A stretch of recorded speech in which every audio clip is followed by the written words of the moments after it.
Fantastic day to one and all. 2 days left of 2025. Are you getting ready for the big party? A lot of people party on New Year's Eve, which is tomorrow. Matter of fact, talking to a friend in Ukraine today reminded me of my New Year's Eve party at Pasha in Sharm el-Sheikh, Egypt, on the Christmas or New Year's Eve 2022. 2020, 2020. Yeah, 3 years. What is it? 5 years ago now? Time goes by so fast. Anyway, it was when I was living in Egypt, in Sharm el-Sheikh, Egypt, and Pasha is the hottest place to be on New Year's Eve in all of Egypt.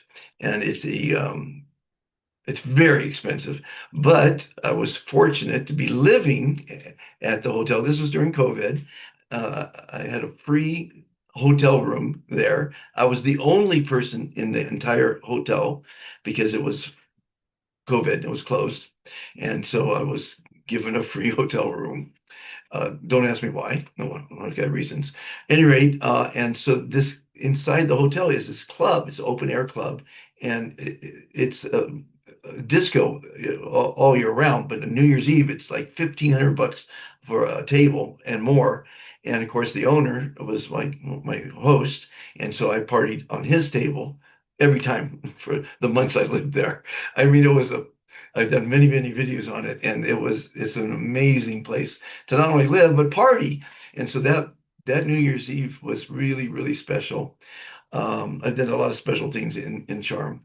I spoke at Top 27, which is in essence what this new Global Kindness Federation is about: innovation. Um, I'm going to be talking the next couple days to my guests about how we can make the world a better place. And on the tops, those events that have every year, they're the most incredible inventions: cleaning water, recycling goods. I saw paper, recyclable paper, not paper, recyclable straws. That comes to mind real quickly. One was made out of stone and one was made out of banana peels. I mean, people are very, very creative, and I hope to have a lot of them on the show talking about how we can clean up the environment, how we can clean up the water, how we can do programs to make life better.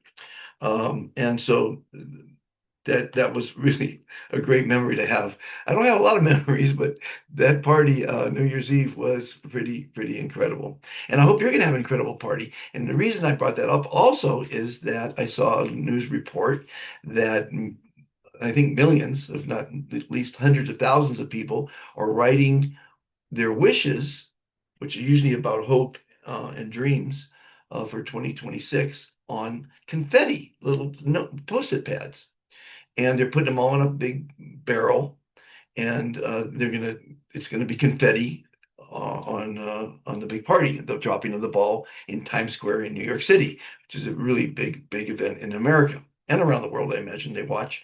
At any rate, and it was just great and fantastic to see. They posted a lot of the or reported a lot of the wishes, which is for peace and harmony and happiness and kindness in the new year. Which I was thinking, all these people should be ambassadors of kindness because they're all thinking the same line as all our ambassadors of kindness are in this kindness revolution. So that was kind of a great report to see. You know, as the word gets out that we have a fantastic community of kind people. Uh, and thank you again for taking the time and watching and being part of this community. I really appreciate it because it's for you. This isn't for me. This is for you, your family, your community, your country, and the planet. And it's my gift to the world. And as you know, we don't charge for anything. We will take donations eventually, but that would be nice one day to get the donations, but right now it's self-funded, and it's my gift to the world. And it's I'm having a fantastic time meeting the most incredible people, and we're going to have them as guests on the new podcast. The last podcast was quite remarkable. I interviewed some really amazing people, the billionaire humanitarian philanthropist, hell of a fantastic man, John Paul DeJoria. A lot of my ambassadors. Of course, I only interviewed ambassadors. And this next episode, this next podcast, maybe I'll talk to some strangers and make them ambassadors. But I want to hear from you. I want to hear the people that are planning for a fantastic new future. The amazing things that happened in 2025 with fusion.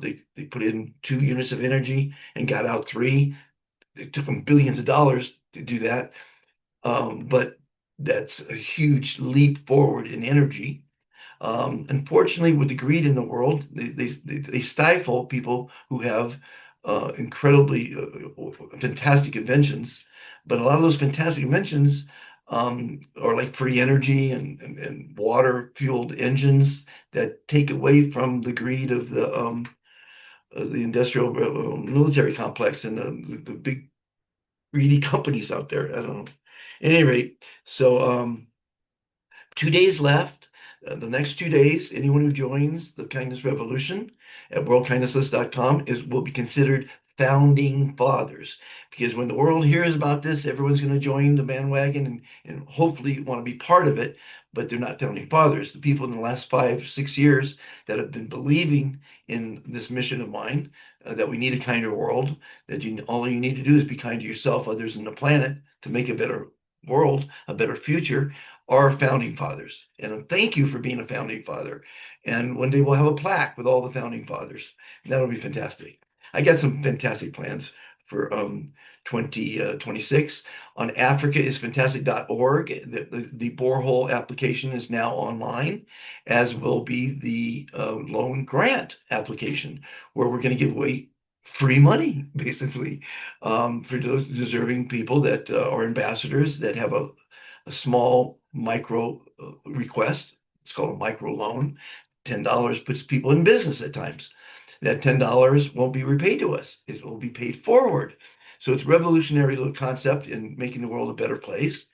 The borehole, which is giving free water to villages in Africa, we've already done one in Nigeria, and basically a village that shows they have a great amount of ambassadors, and all the schools and places of worship have groups, and they're chanting, not chanting, they're reciting the Global Kindness Pledge daily.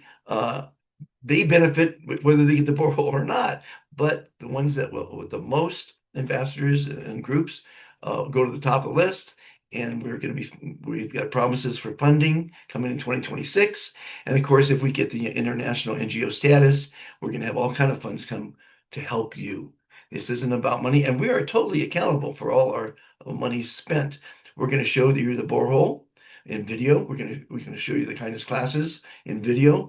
All the programs that we have are approved on video, as is the hospital anti-SAD program. SAD standing for stress, anxiety, and depression, which you have typically when you're sitting for hours in a hospital waiting room. And so the hospital here has proved the concept. The Obras del Social Hermano Pedro Hospital. We've got a table set aside with chairs and drawing instruments and paper, and the kids are creating many fantastic drawings. There's a video on World Kindness List to show you the success of the program. We show success.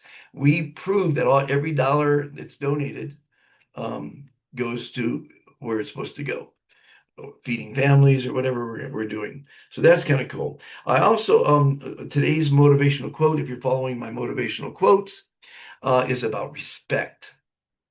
I saw the most amazing video.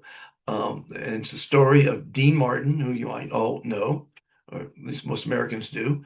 And he had a confrontation with a mob boss, a mafia boss.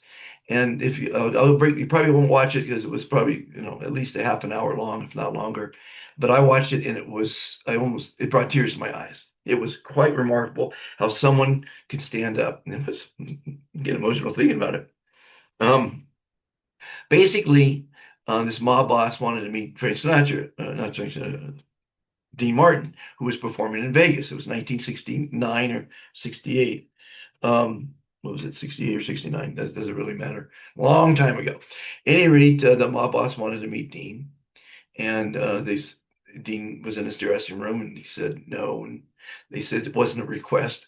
Mob bosses have really big egos, and their whole control over their empire is on power, and they'll kill if you say no. So, it's pretty incredible. Like The Godfather is a good example of how it worked. At any rate, so they met in a hallway, and of course the mob boss has got his entourage around him, and he's got to show that he's the boss and he's got respect. And the conversation went to where the mob boss said, "Dean, I heard your brother died, and he must have been very jealous of you. He must have had all kind of and he put him down. It was horrible. It was a horrible thing to say, and of course, it was all untrue, but he didn't know how wonderful his brother was. The brother had passed away 6 years earlier and was a kind man. He worked hard. He supported his family. It was the older brothers, and he wasn't jealous at all. He was happy for Dean's success. So he was a beautiful man. And this man, this Bob, this mob boss, disrespected him, his brother. And Dean stood up right to him and said, "You're going to apologize. And you don't tell a mob boss what to do." And it was the most remarkable, fantastic story. If you ever get a chance to watch it, please watch it. It's a remarkable story of courage. And Dean had the most courage of anybody. And he stood up for his brother.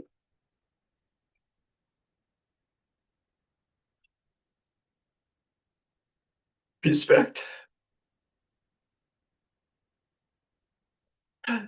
That's what the quotes are today.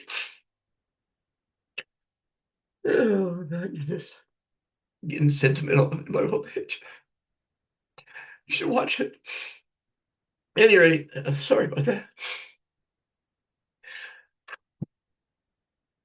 Fantastic story. Really fantastic story. You can learn a lot from it. And we all need to learn. Come on, get it together. Have a fantastic day. 2 days left.